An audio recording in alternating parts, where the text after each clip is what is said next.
Hereby call to order this regularly scheduled meeting of the Sunderland Selectboard.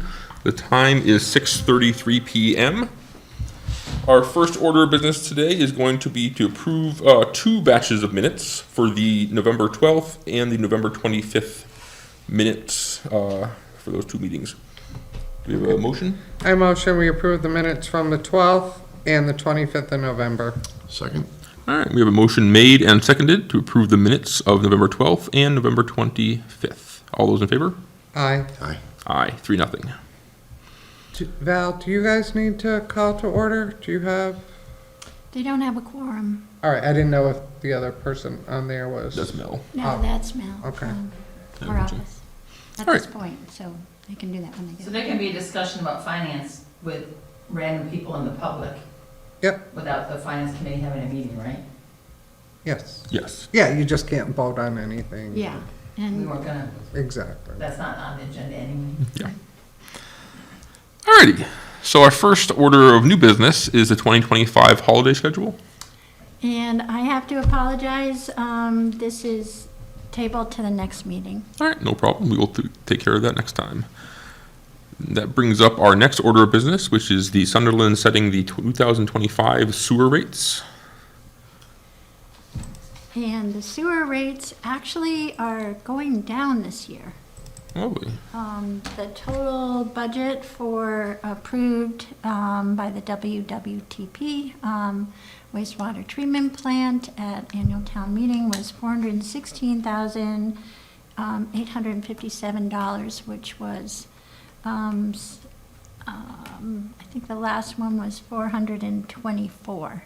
So it was not a significant drop, but enough to make a difference in the monthly rates, which will now be set at, the annual rates per person, per unit are $329.27, compared to the $335.05 last year. Wonderful. Any discussion by the board? No. All right. At this time, I would entertain a motion to accept the sewer rate of $329.27 per unit per year. Motion to accept the sewer rate of $329.27 per year per dwelling unit. Second. All right. We have a motion made and seconded. All those in favor? Aye. Aye. Aye. 3-0. All right. Let's see. Next up, we have the Select Board and Finance Committee financial overview discussion.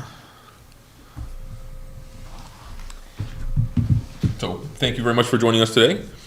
As you guys are probably both already aware, the Finance Committee and Select Board works very closely together from now until town meeting time to come up with budget proposals, to discuss a whole bunch of financial whatnots. And to that end, in years past, we have met together every week for much of the winter session. What ends up happening, though, is you guys come to our meeting, you sit through a bunch of us talking about stuff that's not related to the budget, and then we get to the budget stuff and we talk to you guys for about half the meeting. To that end, we are hoping that we can transition to a schedule where we do regular town business every other week, and we have you guys join us on the off weeks so that we can concentrate the financial discussions to those weeks, save you guys from having to spend half of your time each time coming just to hear us talk about stuff that really, not that you don't care about, but isn't necessarily, well, maybe you don't care. But anyways, it's definitely not part of the purview of those discussions. And so we just wanted to make sure that we're all on the same page there, and trying to respect your time and just streamline things all around. Yeah, the last finance committee meeting, we talked about that, and there was agreement that that's a good plan. Wonderful. That's great. So that was sort of my part of that. Was there anything else on that end that you wanted to discuss? And it was, so it's every other week on Mondays, but does it start on the 6th, or does it start? When would we start? Yeah. So that's a good question. It would start on the the 6th in So January. January 6th and then every other week? The schedule that Margaret had done for the budget process had it start on Monday of the 13th. Okay, with them. All right. So With you, 'cause January, it- is it 13th? We Okay. can start with interviewing departments, because that's what she had put out. The 13th would be police, fire, and South County EMS. Great. Okay.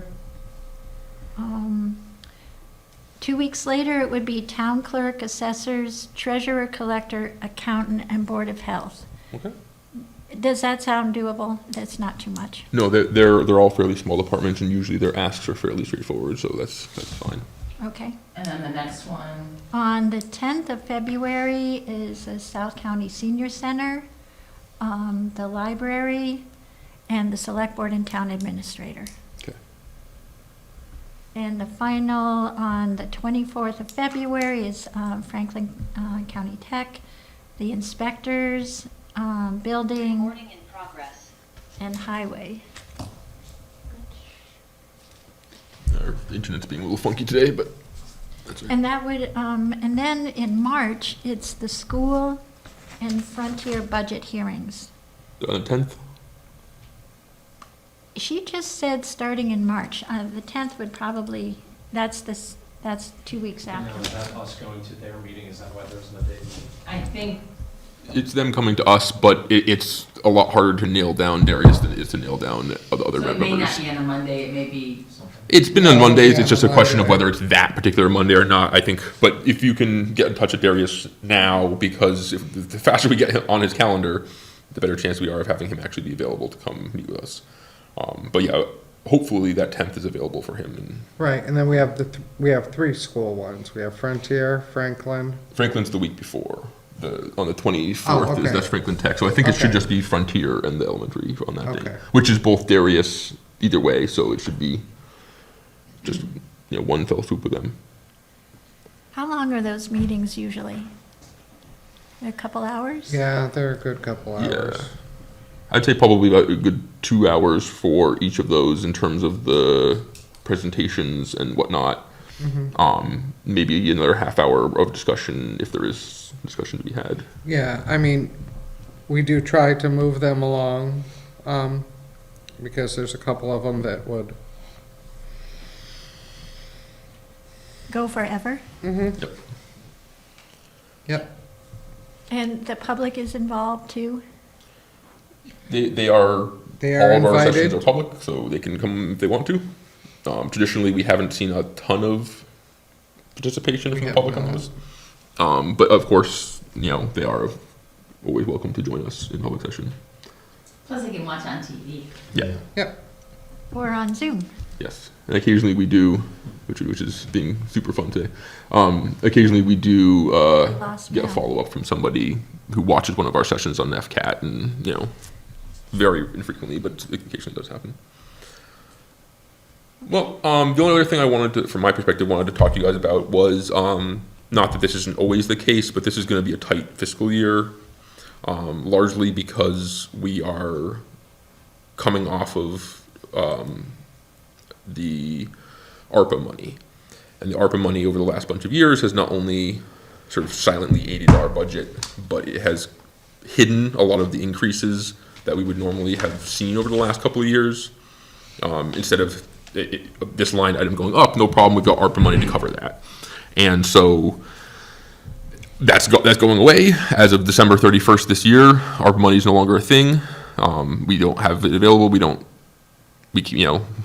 If we haven't spent it already by then, it goes away anyway. So, that's no longer a thing.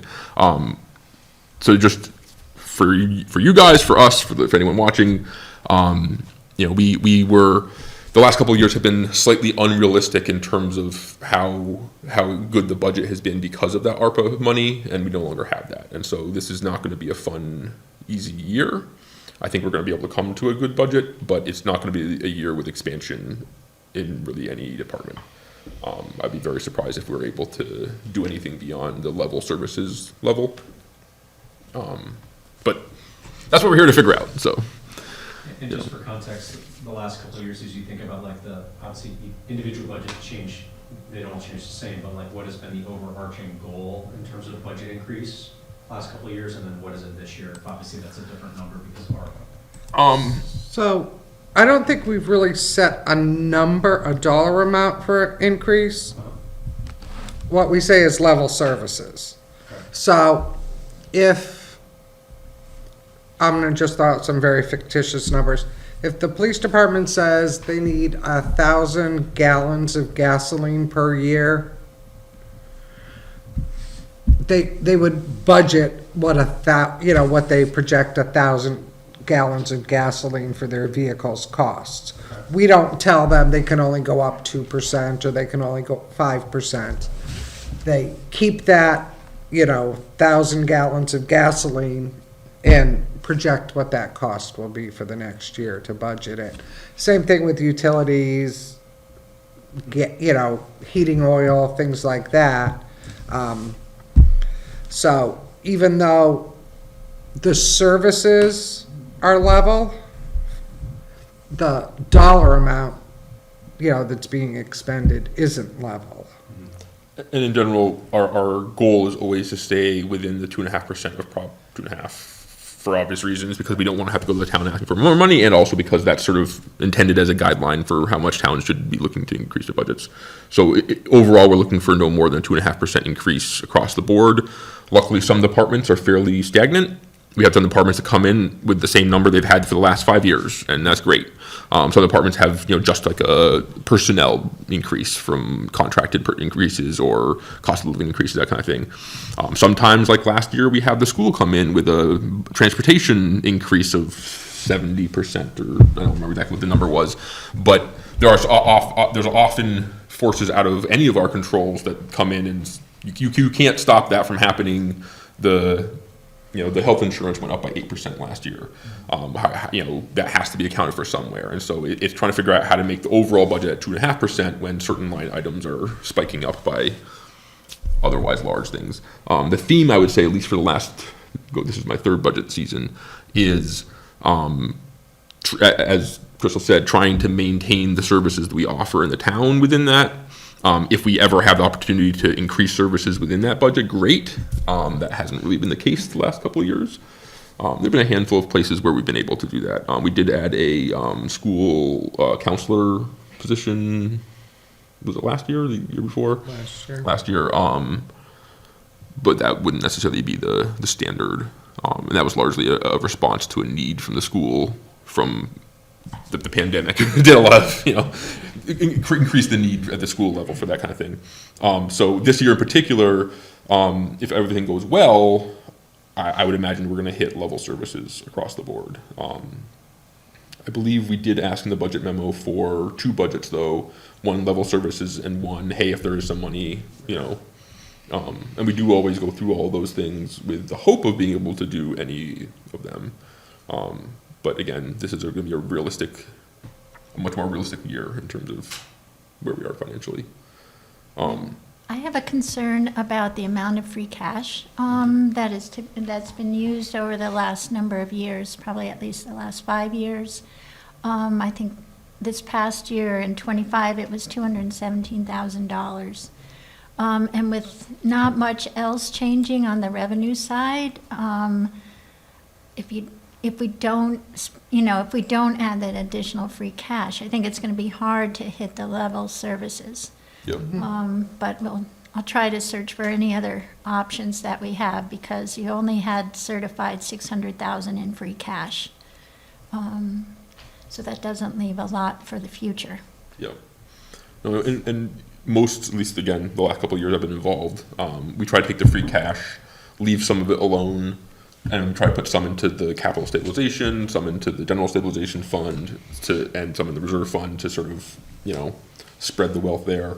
But I agree that the amount of free cash has been going down over the last bunch of years because we've been spending more than our revenue is able to recuperate into free cash. And that is also going in line with the ARPA funding. I don't want this year to be a huge dip into free cash because of the ARPA funding, and then next year we find that we still don't have ARPA money, and now we have $100,000 of free cash instead of $600,000. And a big deficit, a hole in the budget. And a hole in the budget. Are there things we're still waiting on in terms of the numbers from blank's fund at the state, or are there things that we don't know yet that are big changing, like that might change significantly over what we've had in the past? The potential for chapter 70 and it used to be called lottery money, but there's a significant amount that goes to the town. I think it's almost 600,000. The chapter 70 is 920,000 last year. It can go up or down. It'll be dependent on changes in the enrollment and equity at the state, and we usually hear those numbers in January. I have gotten the budget revenue side to a point like I'd like to review with the finance committee carefully and then send to you guys, just because I've done it a little different way. I'm using the method that Sunderland has been using, but I want to show you both ways so you can see the detail involved. Jeff was using, and not just Jeff, I think it goes back to Sherry too. They were using comments and all the addition, where they detailed what was in the levy number, and it made it harder for me to figure out, what things are changing in there. So I've just expanded out those cells. Great. But I wanted to check with you too. Is that appropriate if I work on the revenue side in detail with Finance Committee, and then we just do the hearings, and I'll send you. Yeah, as long as you're keeping us. up to Yes, speed I'm on going to that, send you I'm all the happy with that. informations, and then you can ask questions, and we can review it at a meeting if you'd like. Yep, no, that'd be great. I want to keep up with them when you're busy doing other things. Yep. How does the select board feel about the capital side of the budget process over these last few years? Have projects been building up? Do we feel like we're So- at a good place? How does that? So I'm on the capital subcommittee, and the short answer is we made a very smart choice as a town a couple years ago to make a big increase to the amount of money that we put into the capital stabilization fund. And so now we have, I think it's 429,000 or something like that per year going into there, versus 150-ish in previous years.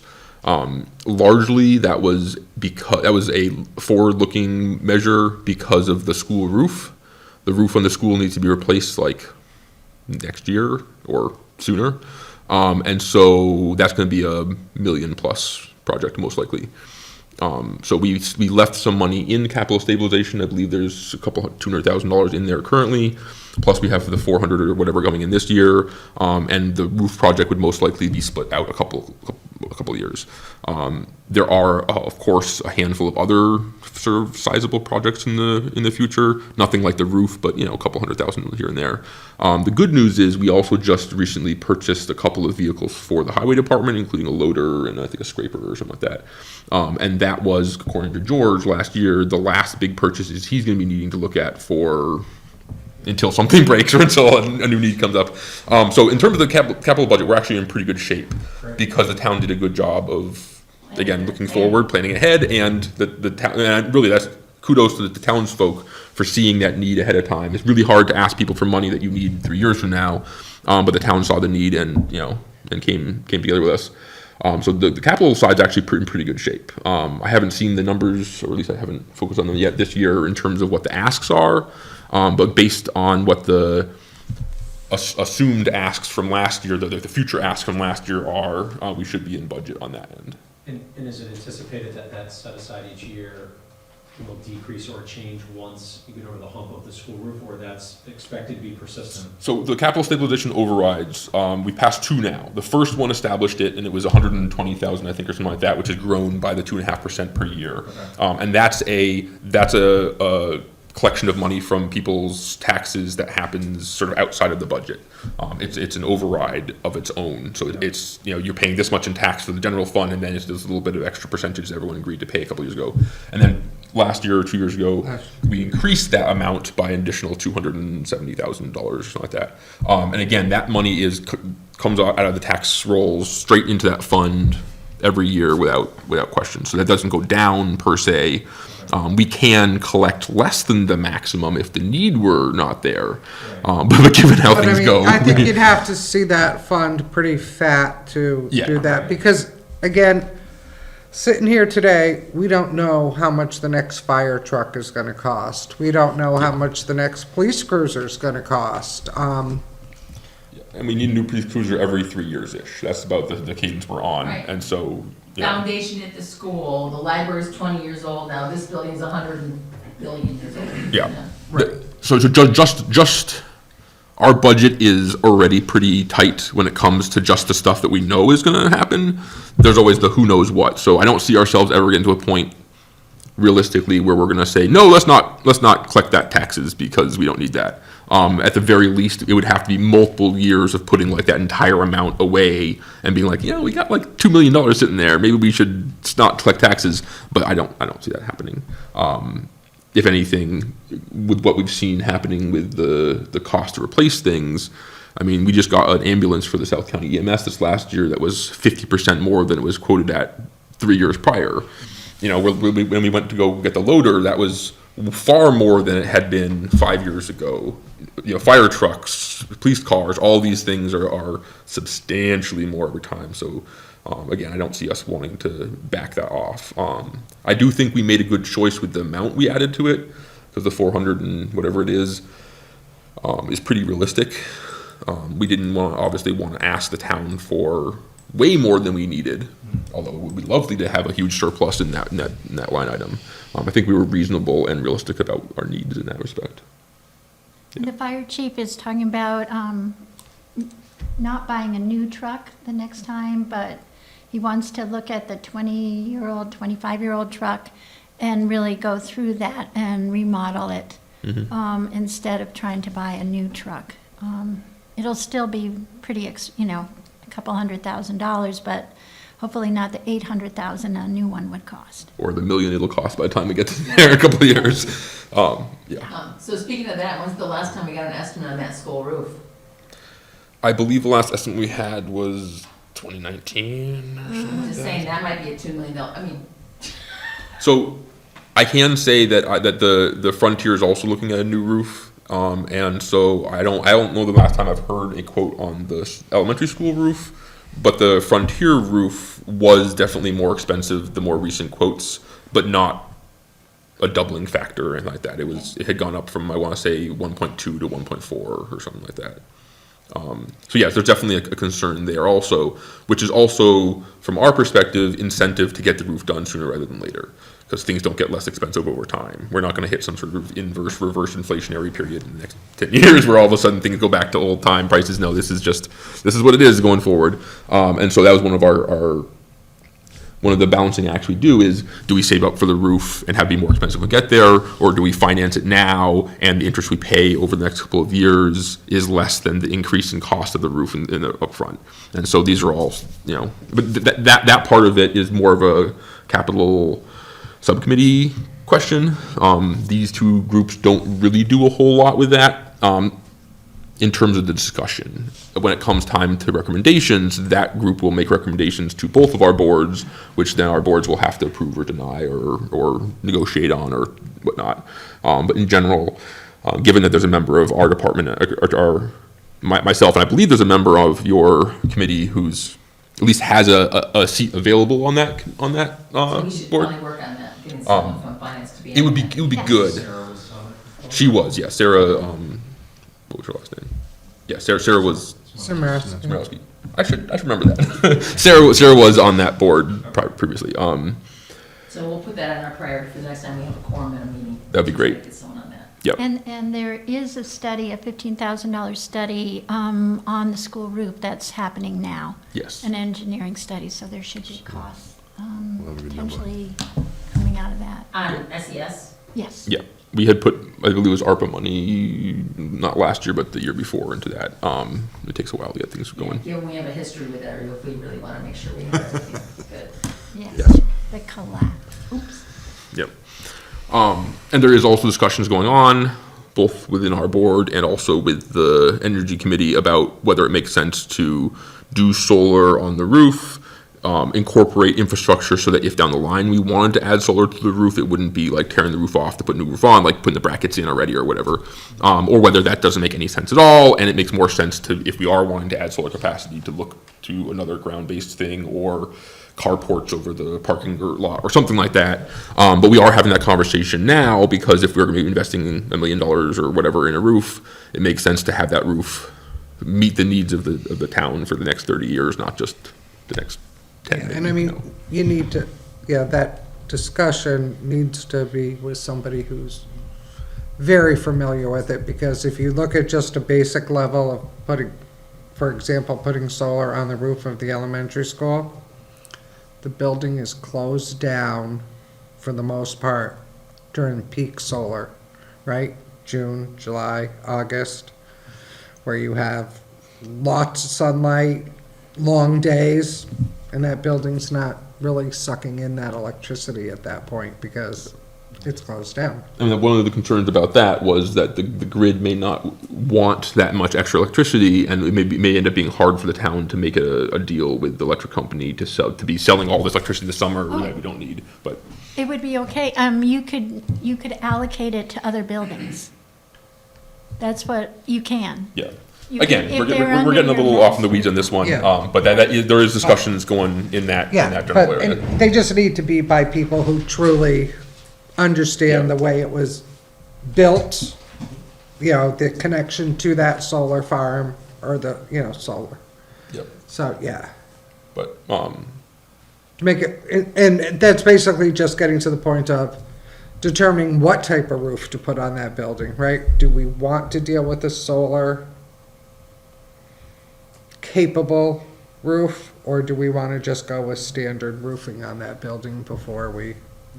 well, and hopefully that's one of the answers that we'll get from that study is like, we can put this roof on and you can put solar on it in 2 years and it won't make a difference. Great. Then why are we even having this conversation? You know, or you can put the infrastructure in, but it's going to double the cost of the roof. On the off chance you decide to put solar in down the line, is that worth it? No. You know, so hopefully that study will have some information for us there. Yeah, the roof is definitely the biggest item coming up on our plate. Beyond that, there wasn't a lot of other items on our to-do list in the future. We managed to hit a lot of them in the last couple of years. The ARPA money, there was $1 million spent on all kinds of Oh, yes. capital. We All were very kinds. behind before then, right? Yeah, It there's was- huge so- amount of and- work you guys have done. That is sort of the silver lining of the warning I gave at the beginning, is that it's not just that we've had this ARPA money. We've also been spending at a higher rate because of having that ARPA money than we necessarily would have. We could have continued to push a lot of this deferred maintenance down the road. Luckily, we managed to get to a lot of it and put ARPA money aside for things like the steps in front of this building and you know, all kinds of But stuff. even the But- emergency stuff that came through, like the boiler at the The oil tank, school and the oil tank leak, you know. Yeah.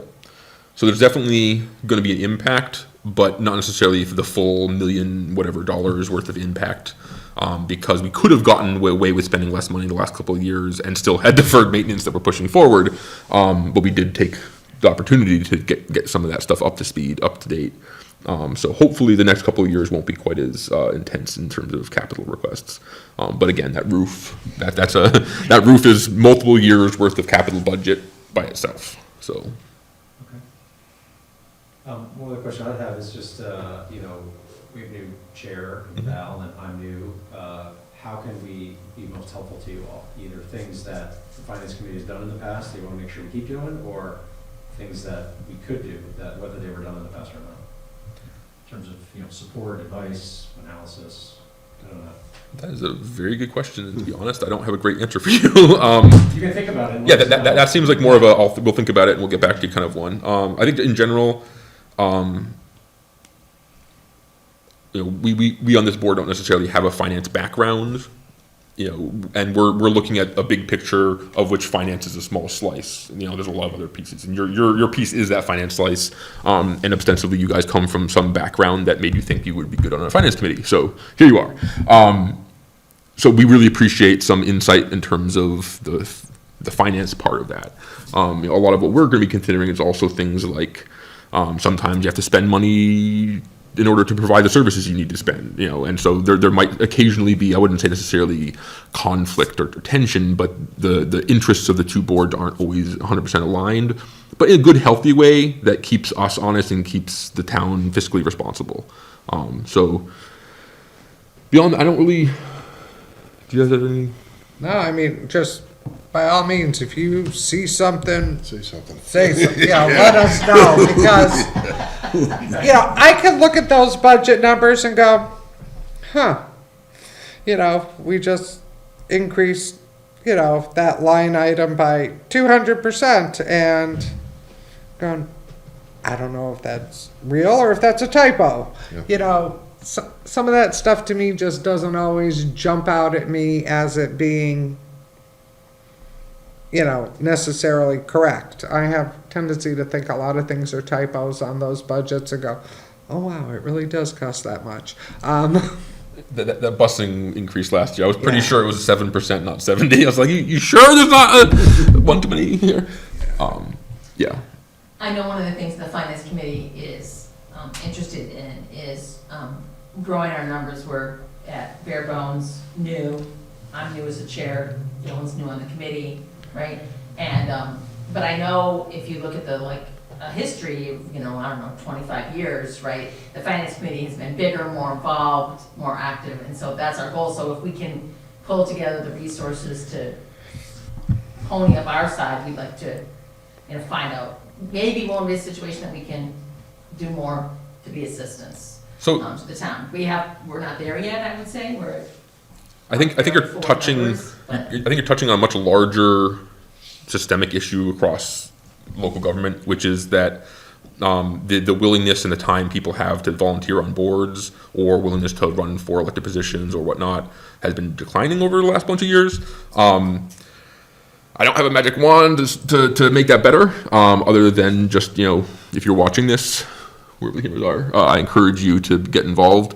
In the finance committee. During the finance committee, one thing I had brought up, I believe it was before you started with Margaret, that I feel is something that we need to talk about is we also haven't increased the compensation for any of the boards in ever. Like it's been 30 years or something like that since the compensation went up. And while none of us do this for the compensation, it's often a barrier for people wanting to do this if the compensation is so low that you find yourself, for lack of a better word, working for under minimum wage for a lot of these positions. FinCom doesn't have any payment. Do you guys? We don't have compensation. Right, they We don't have compensation. This is a, Part of our job is to Yeah. look at that. Yes. Right, so, because our job is to look at. yeah. I'm just talking, again, I'm talking bigger picture in terms of the town's boards in general. And so one of the things that I would like to have a discussion about is tying the compensation for each of the paid board positions to the COLA increases going forward. So nothing big and fancy, but when the people in town get They're not 2%, tied to the COLAs they have not increased for like 30 years. They've been at all, so, at all. yeah. Like straight at all. Yeah. They're very low and Increase is pretty So other than the common. select board, the other boards that have stipends are Health. planning, planning, zone of Assessors. assessors, the Board of Health. I think those are all of them. And again, we're not talking about a giant pile of money. and their stipends are even lower, but Yeah, Yeah, as low as yours are, theirs are lower. theirs are lower. Ours are, Okay. as sad as it is, ours are the highest of all of them. And they're not a lot. I did the basic math last year and I think I made $4 an hour or something like that doing this. And again, none of us are here because we're trying to get rich being a select board member, but I really feel that it's a barrier for younger, newer people who want to come in when rather than it being something, hey, it's my time, but at least I'm getting some vacation money, when that vacation money turns Or to gas people money. that yeah. The gas money turns into milk money, turns into, I got some, wine on the way home kind of money. There's definitely a disconnect between the needs of the town and how the town is compensating the people who are there trying to reach out to. So that's one of the things that I was wanting to have a discussion about during these discussions is, again, not like going back and retroactively raising these rates a lot, although that would be nice, but just tying it going forward so that at the very least, it doesn't continue to fall further and further behind inflation as time goes on. Because even 3 years ago when I got elected on this position, the money went so much further 3 years ago than it does today, and will just continue to be worse and worse and worse and worse as time goes on. We also, just in general, have a real problem with volunteers.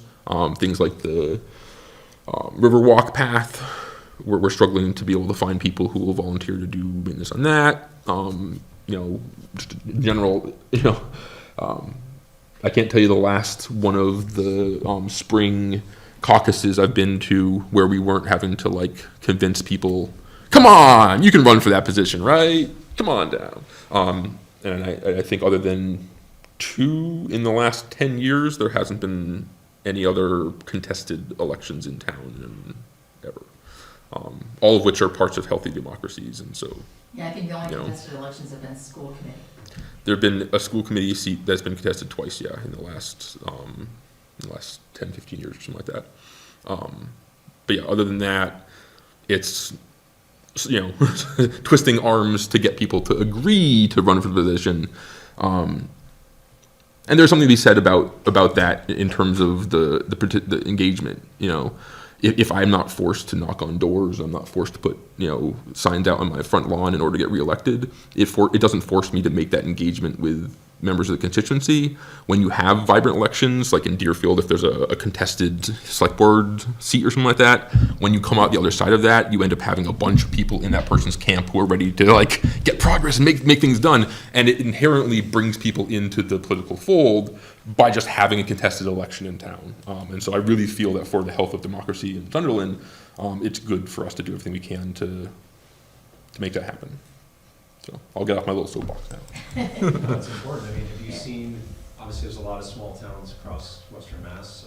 Have you seen any towns kind of solve this problem in any way, whether it's on the compensated track through compensation or otherwise, or on the volunteer track through more contested election? Like what other, does anybody have something that is working?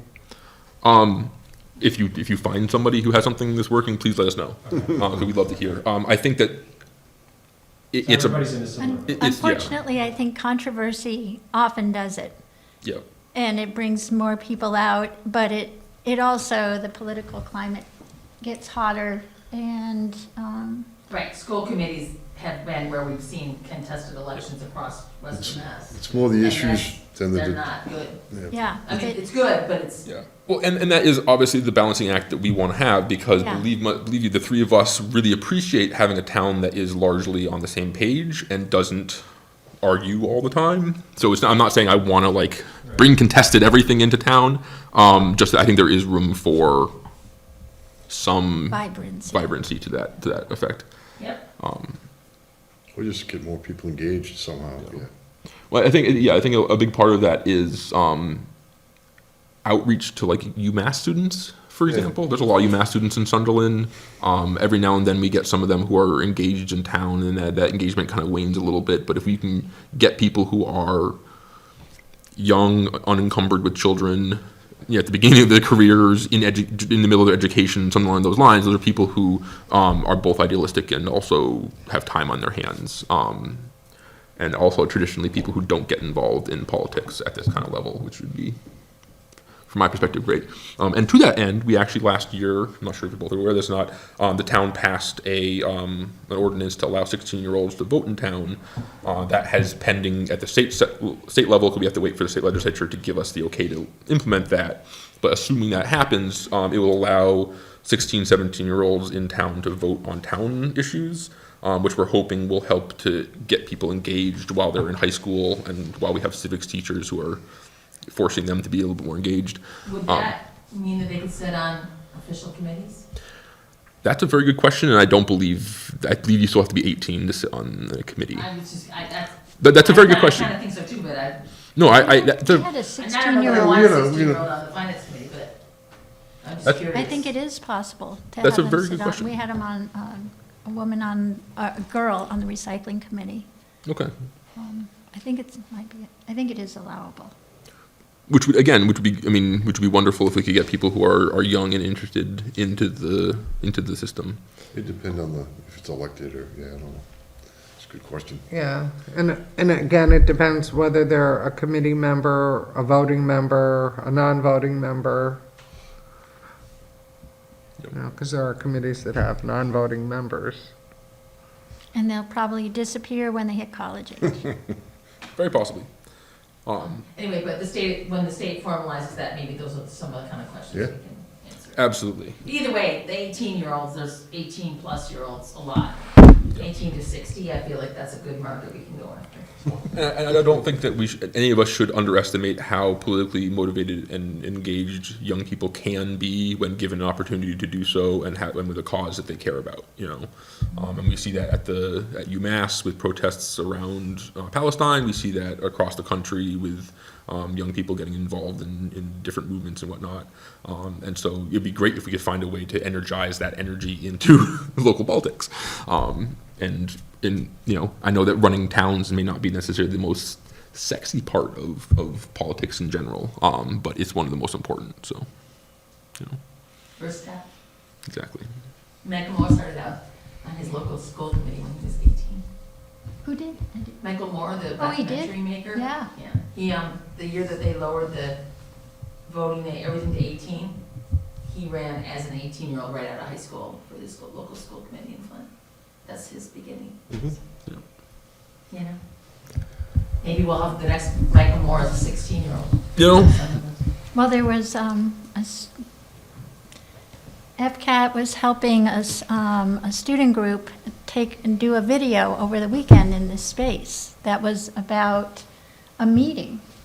So there, I don't know any more about the video, but it sounded like it was interesting. I'll get more information. that'd be great. Thank you. Yeah, because if we can get the students into the, into the space, and then maybe get them back active on a committee would be great.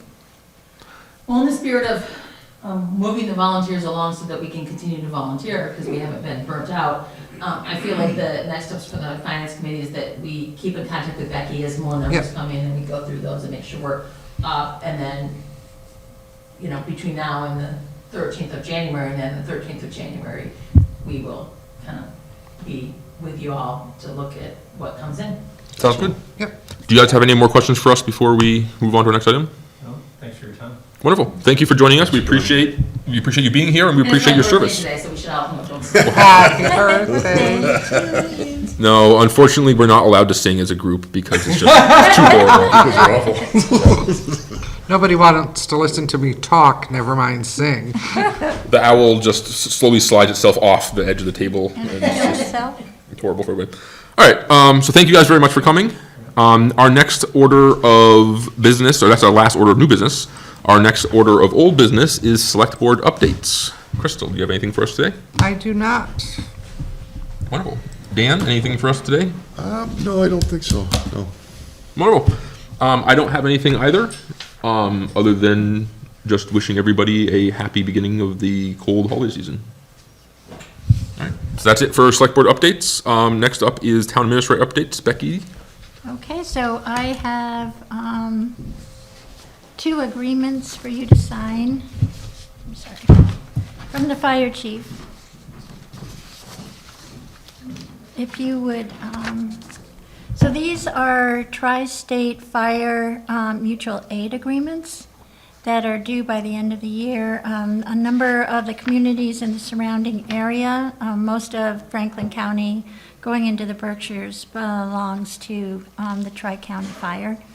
And I think it is only Nathaniel that needs to sign. Okay, very good. Do we need a motion for the board to Yes. approve? Okay. Well, do we need time to actually look them over? Yes. Or Is it the same, I mean, is it Yes, it's are a, these Same thing we both the signed. same? yes, they're both the Okay. same, and I think it's a 5-year agreement, so you don't sign it every year. It's a long, And this is something we've been in traditionally, is that correct? Yes. This is the same agreement we signed for multiple times, there's no change or anything? no, it's the same agreement. There are no new changes. It's just, it's expiring, Yep, and they're trying to get it signed by the beginning of the year. But you said that this is like a 5-year, or, okay, 3-year. 3 year. years, sorry. Yeah, so I wouldn't remember it from 3 years ago. No. So I'm comfortable signing it as is, but I don't want to pressure the board in doing so. Crystal, do you want more time to go through it, or are you comfortable signing it? No, I'm good. Okay. And I apologize, I met with Steve Benjamin today, this morning I finally had a chance to meet with him, and he brought those with him, Okay. and Alright. asked if I could get them signed. I didn't have them ahead. 2 weeks out, right? So, yeah. Yeah, so we only have one more meeting in December anyways, so I'd feel more comfortable getting it taken care of now if possible. Any discussion before we? No, Okay. At the time, I would entertain a motion to authorize the chair to sign the mutual aid agreement. I motion we authorize the chair to sign the Tri-State Fire Mutual Aid Agreement. All right, motion, Tri-State. all right, motion made. Did you say second? Second. Motion made and seconded. All those in favor? Aye. Aye. Aye, 3-0. All right, Dan, can I borrow your pen for a second? I'll just sign it right now.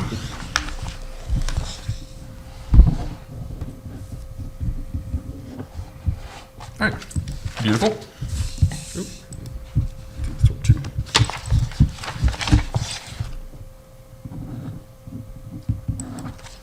All right, any other business for us? I just want you to know that I've continued to meet with different departments. I've met with the school, got a tour of the building, had a good conversation with Ben Barshevsky, thank you. Yeah, it'll be interesting. I think it's going to be a tough budget with the school. Yep. They ended up going with 2 kindergartens, so they've added a kindergarten teacher position that wasn't in the original budget. Yep. So their budget is starting at a higher point. So And this is also, just for everyone's aware, we are in the middle of contract negotiations with the teachers union and the instructional assistant union. And so there will be an impact on the budget from the result of those negotiations as budget, well. yeah, from So those that's something negotiations. also to keep in mind in that respect. And is there a representative from the town on that? Yes, myself and Okay. Jess Corwin, the chair of the school committee, are both on that. Good. Yep. So you can keep us updated. Absolutely. Excellent. Yep. Anything else? All right. We don't have any correspondence, no public comment because nobody's here and our Zoom crashed, so there we are. So unless Morgan wants to say something, no executive session today. Our next regular meeting will be Monday, December 23rd. That is a couple days before Christmas, so just FYI on that. At this time, I would entertain a motion to adjourn. I motion we adjourn. Second? All right, we have a motion made and seconded to adjourn. All those in favor? Aye. Aye. Aye, 3-0 at 7:20 PM.